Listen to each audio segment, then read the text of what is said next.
Let's bring in Jason Sobel from the Golf Channel. Jason, what's wrong with Tiger? That's a great question.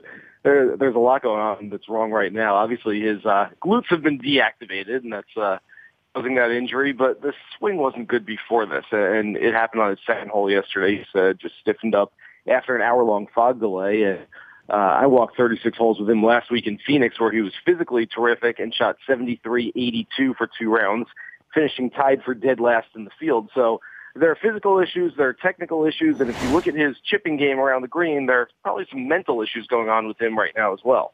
If you're a golfer, where on the list of injuries you don't want is a back issue? Oh, right there near the top. Most issues can be cured with some sort of surgery if you need it, or even a little bit of rest. But a back issue, as Fred Couples, his good friend, has been telling him for a long time, back issues tend to not fade away. And Tiger Woods had that microdiscectomy surgery last year. I don't know if this is the same injury or not. Tiger said it's a little bit different. He says it's more glutes that were causing a tightness in his back, but it's got to all be related, I would think. And it's still that area. And for this to be a lingering injury now for Tiger Woods, that's a really, really bad sign going forward. Jason, when I read about the ways to fix Tiger, a lot of columnists out there say, all right, maybe he brings in a different swing coach. I don't know how many swing coaches Tiger's had in his career, but when I hear this stuff, I kind of wonder, are there too many cooks in the kitchen sometimes? Could a swing coach at this point of Tiger's career be a little bit of a detriment rather than a positive? I think, Chris, that Tiger knows more about his swing than anybody else out there, and he needs a set of eyes to take a look at it. He needs a set of eyes, honestly, to take the heat off of him, because if Tiger said to the media and to the public, hey, I'm going to do this alone, I'm just going to work by myself and a TrackMan and some video cameras and figure it out, I think that he would then shoulder the blame if his swing wasn't what it needed to be. Now, that said, and no offense to a lot of my colleagues who seem to have some swing fix options for him, I don't know that there's one swing out there where Tiger Woods can go out and say, oh, I can do that and it doesn't hurt my back and I can play for another 10 years pain-free and play really well. It's just the action, the maneuver of swinging a golf club that is going to hurt your back. If you have an injured back already, I don't see that there's one swing, one cure-all, fix-it swing that's out there where all of a sudden he can play great golf and be pain-free. If that swing existed, wouldn't everybody have it? Jason, what's his status for the Masters, in your opinion, given all this?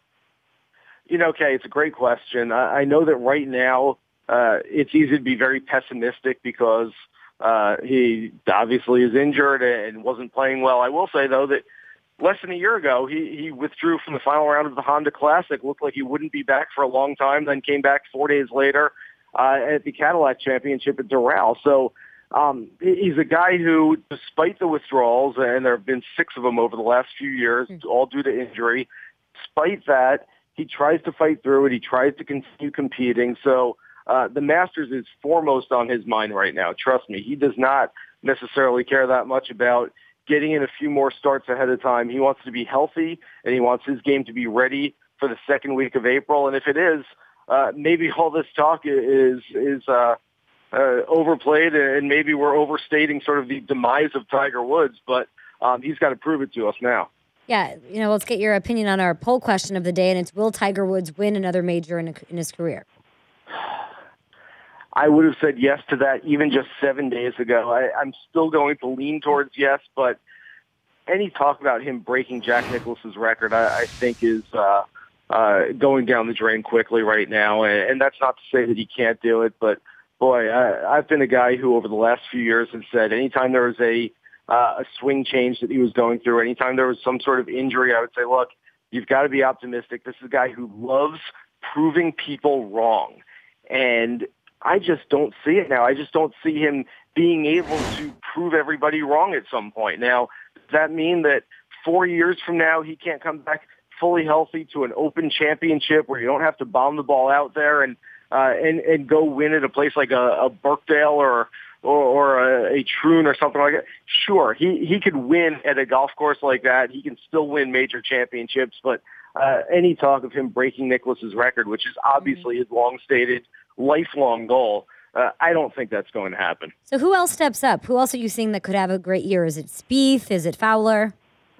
Well, Kay, there are so many players out there. And what we're seeing right now is sort of the younger generation pushing out this older generation. Usually this is more of a gradual thing. It's sort of hitting us like a ton of bricks right now. Rory McIlroy has 4 major championships that he won before the age of 25. This kid is not the next Tiger. I wouldn't place that upon him, but he is really, really, really good. Far and away the best player in the world right now and still very young.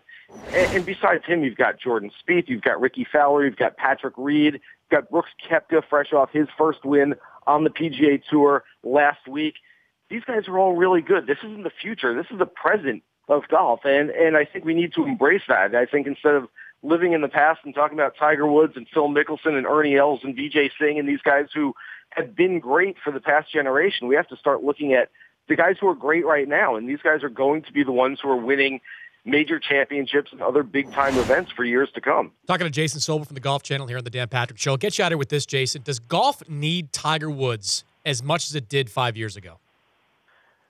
Chris, you hit on my least favorite word when we talk about this. Big pet peeve of mine. I hate that word need because golf has been around for an awfully long time. It's going to be around for a long time once Tiger Woods finally hangs it up. So the game doesn't need him. Is the game a lot better with Tiger Woods in the mix? Of course it is. Of course it would be terrific to have Tiger coming back, playing his best golf, and the Rory McIlroys and Jordan Spieths and other young players of the world playing their best golf as well, and we've got them matching up against each other. But without Tiger, if Tiger Woods somehow isn't able to come back, if this injury is career-threatening, if he never regains his swing, golf is going to be okay. And it's going to go through a transition period. It's not going to be as good as it was 10, 15 years ago in the glory days of Tiger Woods, but golf will persevere and the game will continue, and we'll forge these other superstars. The Rory McIlroys will just become bigger names, and that's not necessarily a bad thing either. Good to visit with you, Jason. Appreciate the time. You got it. Thanks, guys. That's Jason Sobel, Golf Channel here on the Dan Patrick Show.